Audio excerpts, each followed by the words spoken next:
How the way we produce food could be catastrophic for the environment. 100 leading climate change experts have issued a dire warning. Our diets and food production need to change to avoid an environmental catastrophe. The latest UN report on climate change says drastic action is urgently needed to reduce greenhouse gas emissions. A staggering 25 to 30% of the food produced is lost or wasted. Forestry and farming account for about a quarter of man-made greenhouse gas emissions. And agriculture uses 70% of fresh water. The report says we have no choice but to change what and how we eat, or farmland will be severely degraded or destroyed. Penny Timms has the story. The message is stark. Land is undergrowing, human pressure, and land is part of the solution, but land cannot do it all.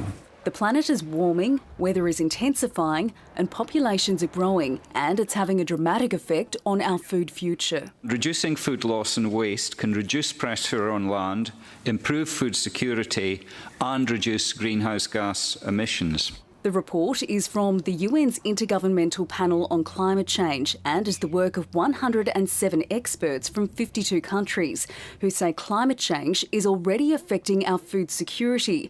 Urban expansion is reducing our food production, and if things don't change, food and energy producers will be competing for land. Australian report co-author Annette Cowie specialises in land management and soil health and says it's time to act. We either have to take rapid action now to reduce greenhouse gas emissions in every sector, or we're going to need to rely on the land to take more carbon out of the atmosphere.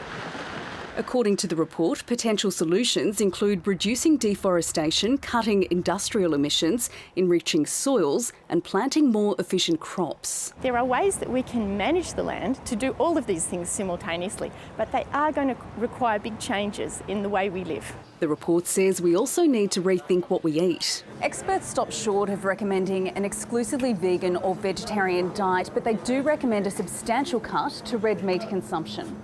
That could include alternative sources of protein like edible insects.